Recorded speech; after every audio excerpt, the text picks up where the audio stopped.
Assalamualaikum warahmatullahi wabarakatuh. Salam sejahtera untuk kita semua. Jumpa kembali di channel khusus kesehatan Ngobrol Sehat bersama Profesor Delfitri Munir. Sahabat sehat sekalian, pada episode kali ini kita akan membahas mengenai topik diabetes mellitus atau penyakit gula tetapi pada anak-anak.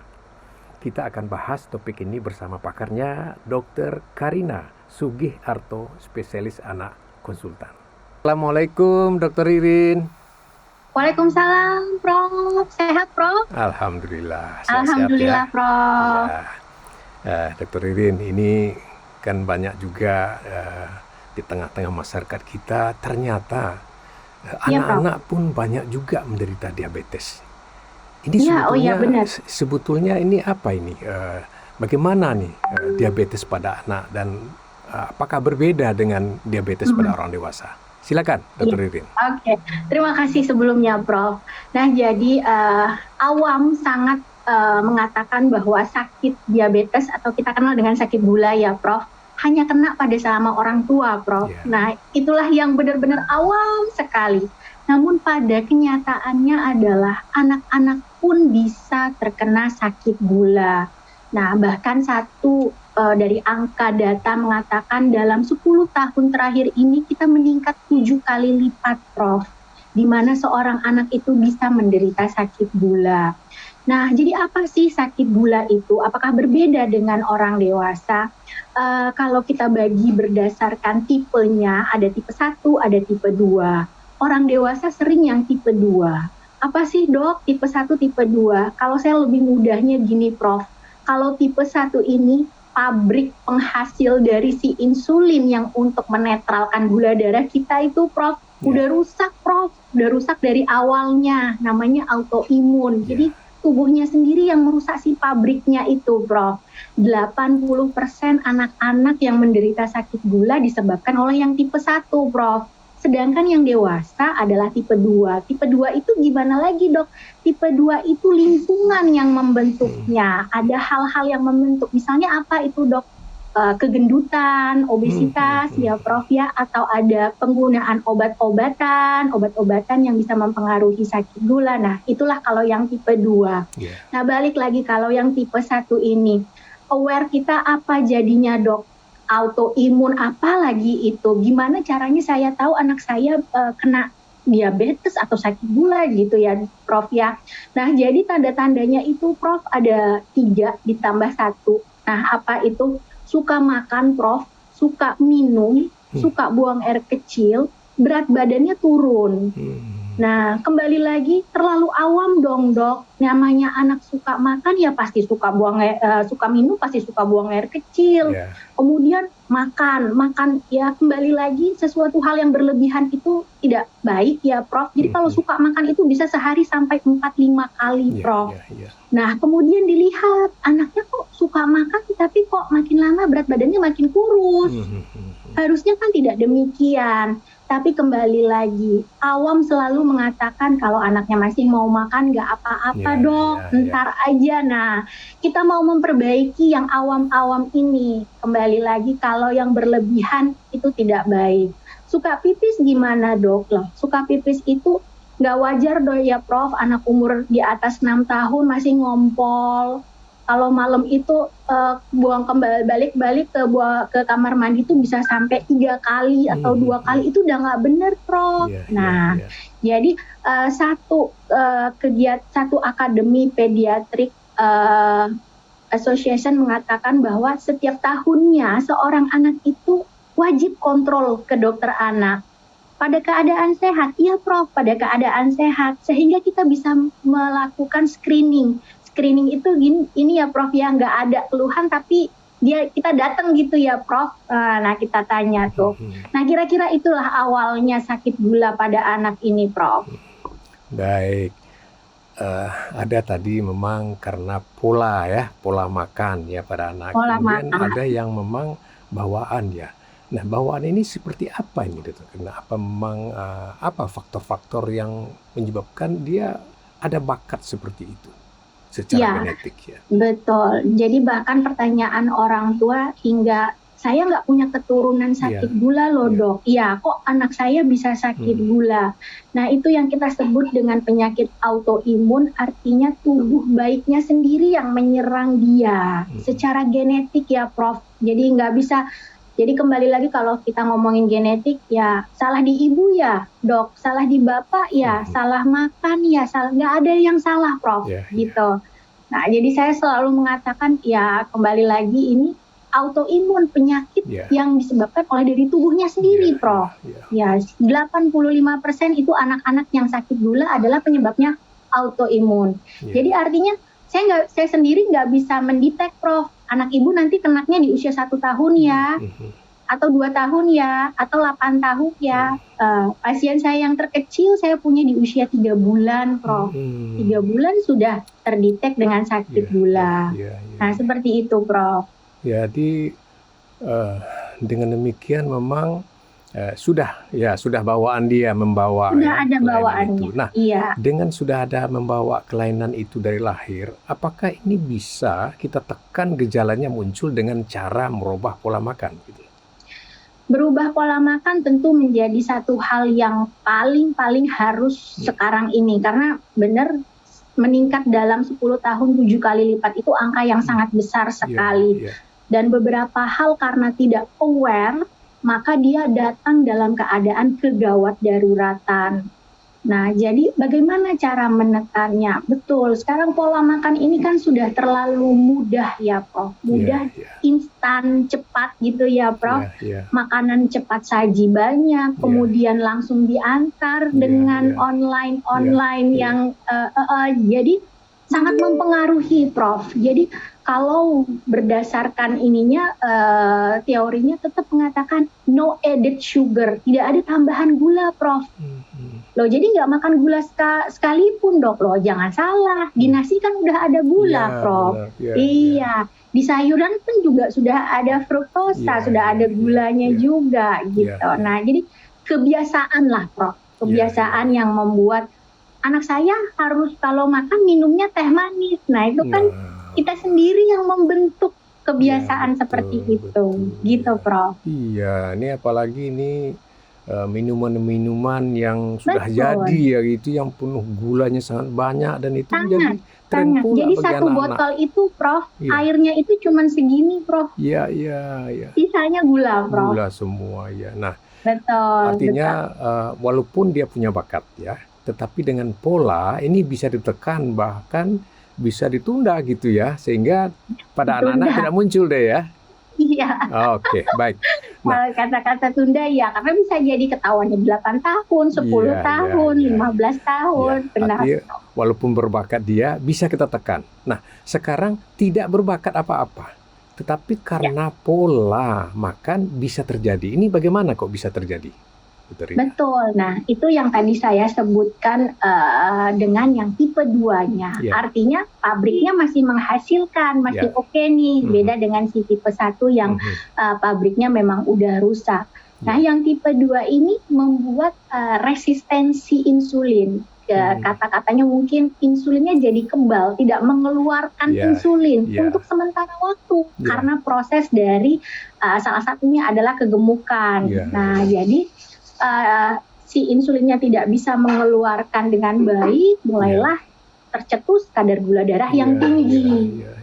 Nah, kalau yang ini beda lagi obatnya kan Prof. Kalau tadi yang tipe 1 jelas-jelas dia akan membutuhkan insulin seumur hidup.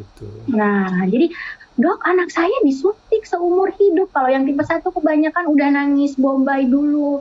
Ibu ini obatnya ada, ditanggung oleh pemerintah. Jadi dan obat ini bukan yang kayak kalau kita ngasih kayak antibiotik yang ada efek samping. Nah, yang kita berikan itu adalah hormon.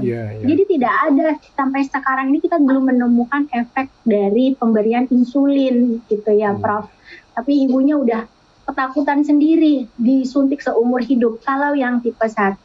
Kalau yang tipe 2 ini dengan kita memperbaiki pola hidup kita, lingkungan kita, makan yang sehat, olahraga Prof. Ya, jadi kalau mau olahraga anak-anaknya diajak Prof, jangan olahraga sendiri, jangan goes-goes sendiri, anak-anak juga diajak. Nah, dengan pola makan dan lingkungan yang baik, resistensi tadi akan menjadi tidak resisten sehingga insulinnya kembali mengeluarkan sehingga kadar gula darahnya kembali normal. Iya, baik. Gitu. Jadi kalau dulu kan anak yang sehat itu adalah anak yang gemuk gitu ya. Betul. Nah, dengan begini sekarang ini bagaimana ini kita menghadapi anak-anak? Iya. Cuman Riri. Benar. Nah, jadi Prof, kayak yang tadi saya bilang, saya sebutkan, ada baiknya setiap tahun datanglah ke dokter anak untuk kita mengetahui tumbuh dan kembang. Itu hak mereka sebagai seorang anak. Harus tumbuh, Prof. Tumbuh itu ada 3. Berat badan, tinggi badan, lingkar kepala. Jadi ada kurvanya, ada range-nya. Artinya kalau tadi kegemukan tentulah titik dari berat badannya di atas dari range yang normal. Sehingga tahu, Prof. Jadi jangan menunggu. Udahlah, orang gemuk nggak apa-apa, bentar lagi kurus, suka kayak gitu ya, Prof. Nah, itulah yang dilakukan setiap tahun. Jadi kurvanya itu naik. Mereka wajib naik, Prof. Jadi setiap tahunnya itu kita punya pertumbuhan yang normal. Artinya ya kalau tidak normal, kita telaah kenapa tidak normal gitu, Prof.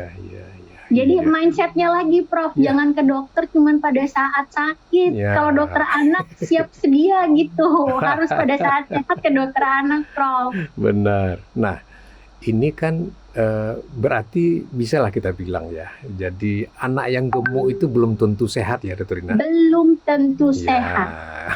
Anak yang sehat itu adalah anak yang sesuai dengan berat badan dan tinggi badan sesuai usianya. Jadi jangan ngelihat anak tetangga, Prof. Sukanya gitu lagi kan, Prof. Anak dia kok 8 bulan gendut kali ya. Anakku kalau 8 bulan ini, padahal anak dia tuh yang masuk dalam kurva normal. Benar. Nah, gitu, Prof. Baik, ini kan sangat penting sekali bagi masyarakat kita ya. Prof. Mindset seperti ini ya. Anak yang gemuk belum tentu itu normal gitu ya. Jadi perlu dicek ke dokter anak gitu ya. Benar, mengembalikan yang awam ini belum tentu benar loh, gitu, Prof. Baik. Nah, kalau sudah terdiagnosa sebagai diabetes pada anak-anak, apa yang bisa dilakukan untuk penanggulangannya? Betul. Jadi kita harus tahu dulu tipenya, Prof. Karena tadi sudah kita sebutkan tipe 1 dan tipe 2, 2 hal yang berbeda.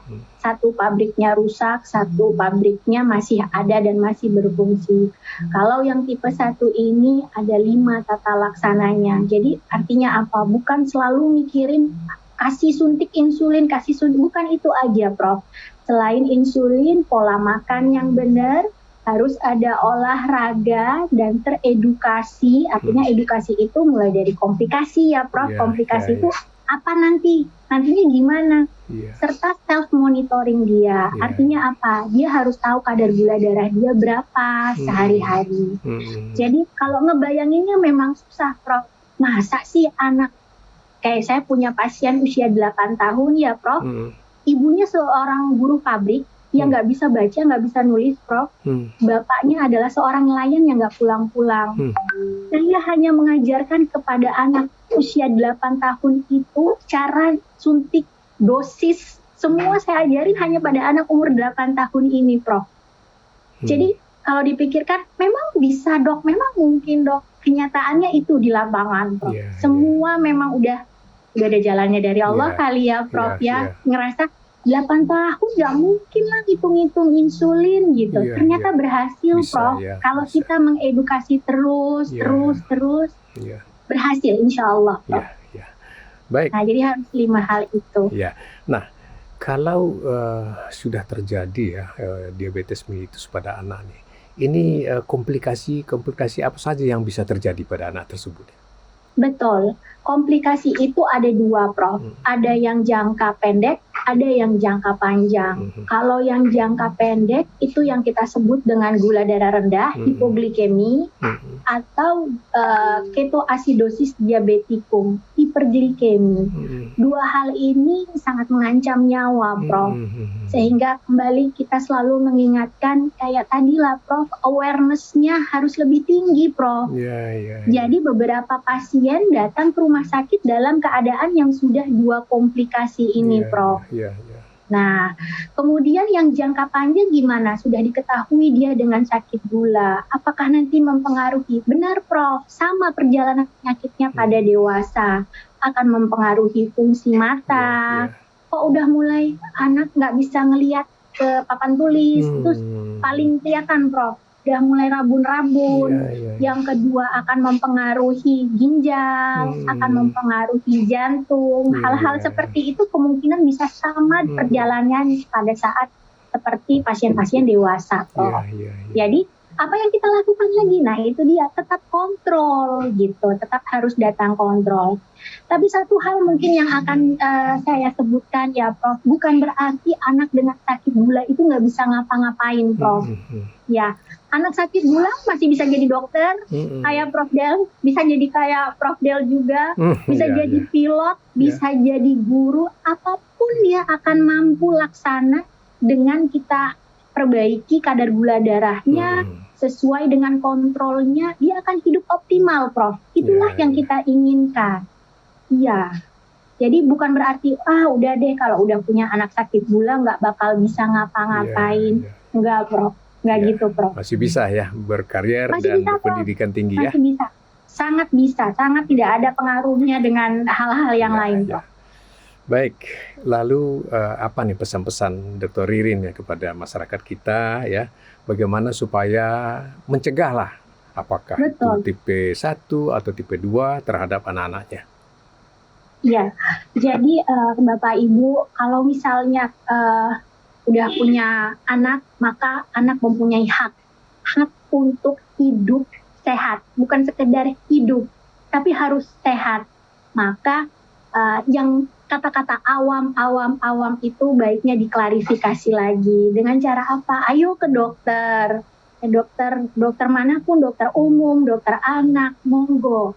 Ya, jadi anak itu ada dua haknya, hak untuk tumbuh dan hak untuk berkembang. Kemudian hal-hal yang selalu dianggap sepele, karena gejalanya sangat sepele. Suka minum, suka makan, suka buang air kecil. Hal-hal yang terlalu berlebihan itu tidak baik, gitu. Ya, ke kamar mandi sering-sering itu nggak baik. Berarti ada sesuatu. Bukan hanya diabetes, ada lagi kalau infeksi saluran kemih juga suka bolak-balik ke kamar mandi. Nah, tapi kan itu penyakit dan ada obatnya. Kita bisa obatin gitu. Nah, jadi ayolah kita lebih meningkatkan kewaspadaan sehingga kita dapat melakukan pemeriksaan dini sehingga tidak terjadi hal-hal yang udah ada dengan kata-kata terlambat. Kok baru sekarang? Mungkin itu, Prof Del. Ya, baik, terutama pada para orang tua yang punya anak-anak yang agak gemuk. Mungkin dilakukan pemeriksaan dini ya untuk menceknya. Sangat. Kalau dulu cabi-cabi gitu ya, Prof. Nggak lagi, Prof. Nggak lagi. Cabi-cabi itu udah nggak oke. Harus tetap diperiksakan ke dokter. Iya. Baik, Dr. Ririn ya, sudah banyak sekali informasi untuk masyarakat kita. Mudah-mudahan ini bisa bermanfaat untuk para orang tua untuk memperhatikan putra-putrinya, anak-anaknya agar bisa terhindar dari penyakit diabetes mellitus ini. Terima kasih Dr. Ririn atas keterangannya. Ya, sehat-sehat selalu. Amin ya Allah. Wassalamualaikum warahmatullahi wabarakatuh. Waalaikumsalam warahmatullahi wabarakatuh.